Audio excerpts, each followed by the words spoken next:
So hello everyone, welcome back to the channel. और आज हम लोग डिस्कस करेंगे इलेक्ट्रोस्टैटिक्स का लेक्चर 2।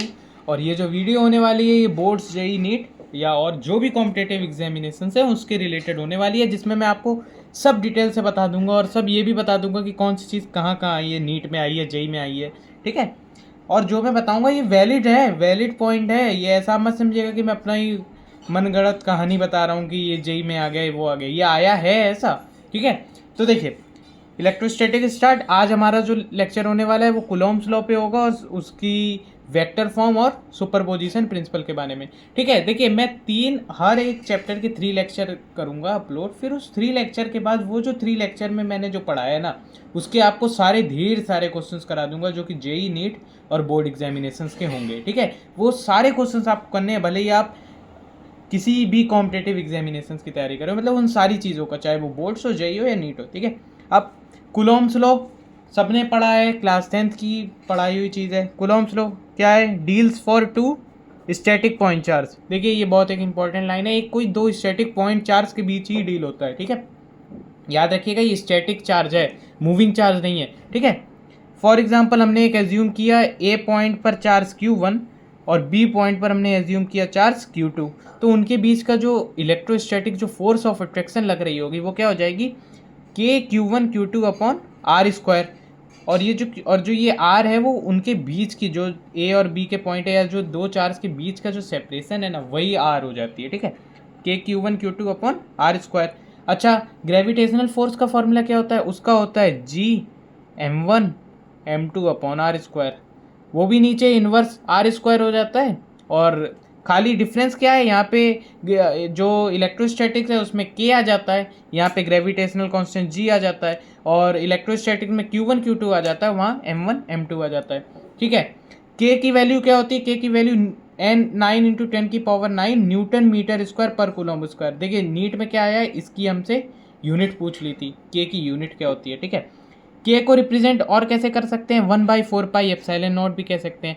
एप्सिलॉन नॉट क्या होता है? एप्सिलॉन नॉट, देखिए जब यहाँ नॉट लगा होता है ना, एप्सिलॉन नॉट, तो वो फ्री स्पेस मान ली जाती है। क्या मान ली जाती है? Free space. तो एप्सिलॉन क्या है? परमिटिविटी होती है। क्या होती है? परमिटिविटी।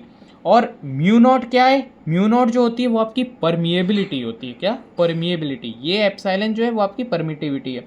परमिटिव, क्योंकि ये एप्सिलॉन नॉट है तो ये परमिटिव ऑफ फ्री स्पेस हो जाती है। और ये क्या हो जाएगी? 8.85 × 10⁻12 कूलॉम्ब स्क्वायर पर न्यूटन मीटर स्क्वायर। देखिए, के हमारा न्यूटन मीटर स्क्वायर पर कूलॉम्ब स्क्वायर होता है। और एप्सिलॉन नॉट, क्योंकि इन्वर्स रेशियो एप्सिलॉन नॉट और के में चलता है तो ये इन्वर्स हो जाएगा। एप्सिलॉन नॉट अगर हम कहेंगे तो हम लोगों को ये एयर मानना पड़ेगा, यानी फ्री स्पेस। ठीक है। एप्सिलॉन आर, अगर हम लोग एप्सिलॉन आर कहते हैं तो वो किसी एक मीडियम का रिलेटिव परमिएबिलिटी हो जाए, परमिटिविटी हो जाएगा। क्या? Relative permittivity of any medium. अच्छा, एप्सिलॉन आर एक कोई मेटल का क्या होता है? वो इनफाइनाइट होता है। ठीक है। और एप्सिलॉन नॉट आर, वो यूनिट, जो एप्सिलॉन आर है ये एक यूनिटलेस है। ठीक है। ये जेई एग्जामिनेशंस में ये क्वेश्चन आया 2018 या 19 में। ठीक है। और इसकी जो वैल्यू है, इस रेंज का भी क्वेश्चन जेई में आ चुका है कि एप्सिलॉन आर की वैल्यू का रेंज कितना होता है। तो देखिए, इनफाइनाइट से लेके 1 के बीच में होता है। अच्छा, आपको ये चीज़ आप जानिए, जो फोर्स ऑफ अट्रैक्शन जो एयर में लग रही होगी, यानी फ्री स्पेस में लग रही होगी, वो मीडियम में, किसी भी मीडियम में लगने वाली फोर्स ऑफ अट्रैक्शन से हमेशा ज़्यादा होगी। क्या? हमेशा ही ग्रेटर होगी। ये भी जेई एग्जामिनेशन में ही आया है। अच्छा, नीट और बोर्ड्स में कई बार ये थ्योरेटिकल क्वेश्चन पूछ लिया जाता है कि find the minimum electric force, minimum electric force. तो उसमें क्या होता है? चार्ज तो दिया नहीं होता है, तो उसमें बच्चे कंफ्यूज हो जाते हैं कि क्या क्वेश्चन, क्या ये कहीं मिसप्रिंट हो गया या क्वेश्चन रॉन्ग है। तो वो क्वेश्चन रॉन्ग नहीं होता है, उसमें मिनिमम अगर इलेक्ट्रिक फोर्स की बात करते हैं ना, तो उसमें मिनिमम को हम लोगों को करने के लिए क्या कर चाहिए होगा? क्योंकि के Q1 Q2 upon r square होता है। अब या तो चार्ज मिनिमम हो जाए या तो रेडियस ज़्यादा हो जाए, तो उससे क्या हो जाएगा? Force minimum. अब रेडियस का तो कोई क्वेश्चन नहीं रहता है, तो वो चार्ज मिनिमम हम लोग कर सकते हैं। तो हम लोगों को चार्ज यहाँ पे मिनिमम रखना पड़ेगा। और मिनिमम चार्ज जो होता है वो हमारा इलेक्ट्रॉनिक चार्ज होता है, जो कि 1.6 × 10⁻−19। अच्छा, अब जेई में के क्वेश्चन आता है कि अगर फोर्स ऑफ अट्रैक्शन एयर की फोर्स ऑफ अट्रैक्शन मीडियम के इक्वल है तो फिर उसके रेडियस का जो रिलेशन है वो क्या होता है? तो देखिए, फोर्स ऑफ अट्रैक्शन को हम लोग यहाँ पे ऐसे लिख सकते हैं कि Q1 Q2 upon r square. K को 1/4 pi epsilon naught, 1/4 pi epsilon naught Q1 Q2 upon are air का स्क्वायर, ठीक है, आर एयर का square is equals to force medium का। तो यहाँ के जो होगा वो मीडियम का लग दिया जाएगा 1/4 पाई एप्सिलॉन नॉट और एफ फॉर एफ रिलेटिव, ठीक है, epsilon for relative into Q1 Q2 upon radius for medium का होल स्क्वायर। अब देखिए Q1 Q2 से Q1 Q2 गया, 4 पाई से 4 पाई गया, एप्सिलॉन नॉट से एप्सिलॉन नॉट गया, ठीक है। बचा क्या, यहाँ आर एयर का स्क्वायर बचा है, यहाँ epsilon r into r medium का स्क्वायर बचा है। ये आर मीडियम को ऊपर ले गए हम लोग, तो R medium upon are air का स्क्वायर इज इक्वल्स टू 1/एप्सिलॉन आर, ठीक है। जब ये स्क्वायर अंडर रूट में खुलेगा तो जो आर एयर, अब यहाँ आर एयर को हम लोग यहाँ ऊपर ले आए, ठीक है, और एप्सिलॉन आर को हम लोग आर मीडियम के पास ले गए, तो जो आर एयर हमारा हो जाएगा ना वो under root of epsilon r into r medium हो जाएगा। क्या, r air is equal to under root of epsilon r into r medium. ये क्वेश्चन जेई मेंस में आ चुका है और इसमें हम लोगों को एप्सिलॉन आर की वैल्यू दे रखी थी, आर मीडियम दे रखा, तो हमसे आर एयर पूछा था। तो आर एयर कितना हो जाता है, under root epsilon r into r medium, ठीक है। चलिए नेक्स्ट तो नेक्स्ट अब हमारा यहाँ पे डिस्कस होता है कि जो नीट में एक बार ये क्वेश्चन आया है, ये क्वेश्चन को देखिए क्या है।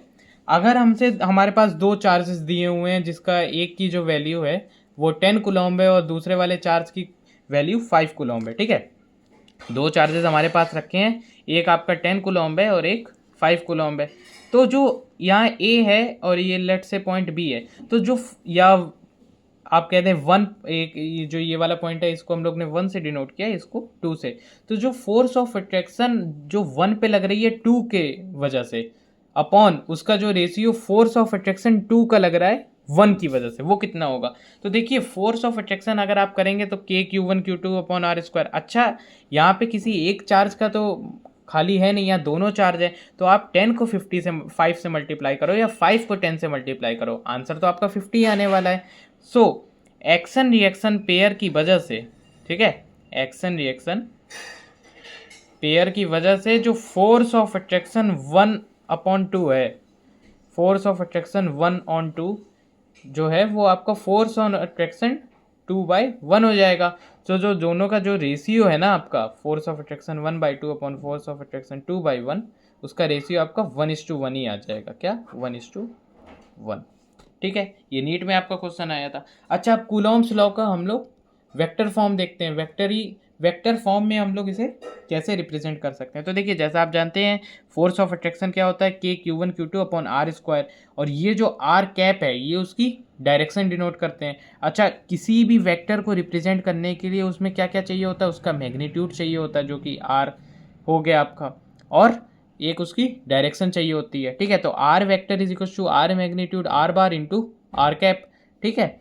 डायरेक्शन तो यहाँ पे आर कैप क्या आ जाएगी, ये आर वेक्टर के नीचे चला जाएगा आर मैग्नीट्यूड, ठीक है। R cap is equal to r vector upon r magnitude, ठीक है। इसी को हम लोग ने यहाँ पे पुट किया आर कैप के पास, तो r vector upon r magnitude, ठीक है, आर वेक्टर हो गया। अच्छा, ये जो आर मैग्नीट्यूड है और ये आर स्क्वायर है, ये दोनों क्योंकि आपस में मैग्नीट्यूड है तो ये एडिशन हो जाएगा, एक ही फॉर्म में है, और ये एडिशन होकर आर क्यूब बना देगा इंटू आर वेक्टर ही रहेगा।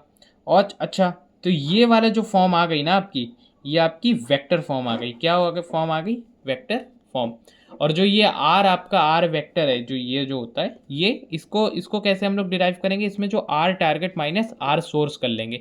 जैसे फॉर एग्जांपल हमें पॉइंट ए दिया हुआ है 3i cap plus 4j cap, ठीक है, समझिएगा बात को। बी पॉइंट हमें दिया हुआ है आपका 6i कैप प्लस आपका 9j कैप। सो जो आर वेक्टर हो जाएगा वो कितना हो जाएगा, जो आर वेक्टर हो जाएगा वो आपका आर टारगेट, यानी टारगेट हमारा पॉइंट बी है और सोर्स हमारा ए है, तो 6i cap minus 3i cap, ठीक है, मतलब 3i cap plus 9j cap minus 4j cap मतलब 5j कैप। तो ये जो हमारा आर वेक्टर है ये हमारा 3i cap plus 5j cap हो जाएगा, और इसका मैग्नीट्यूड क्या आ जाएगा, इसका आपका अंडर रूट ऑफ स्क्वायर, यानी अंडर रूट ऑफ 3 का स्क्वायर प्लस 5 का स्क्वायर, अंडर रूट ऑफ 3 का स्क्वायर एंड 5 का स्क्वायर, ठीक है। अब देखिए सुपरपोजिशन प्रिंसिपल देखते हैं। सुपरपोजिशन प्रिंसिपल क्या होता है, ये ज़्यादा इसको समझने की ज़रूरत नहीं है, इसमें बस आपको शॉर्ट ट्रिक्स याद रखनी है, ठीक है, जो कि जेई और नीट के में ज़्यादातर आती हैं और बोर्ड एग्जाम्स में भी कई बार 5 मार्क्स के क्वेश्चन में आ जाता है। तो देखिए अगर दो फोर्स हैं, अगर वो दोनों इक्वल हैं और उनके बीच का एंगल थीटा 60 डिग्री है, तो जो नेट फोर्स हो जाएगा वो √3F हो जाएगा, ठीक है। क्या हो जाएगा, √3F। इसको F1 = F2 और उसको हम लोग F से डिनोट करें तो √3F हो जाएगा। थीटा अगर हमारा 90 डिग्री है तो जो F नेट हो जाएगा वो √2F हो जाएगा, ठीक है। और अगर थीटा हमारा 120 डिग्री है तो जो F नेट हो जाएगा वो कितना, F हो जाएगा। तो आज की वीडियो में इतना ही, नेक्स्ट वीडियो के लिए आप लोग बने रहें। Okay, thank you.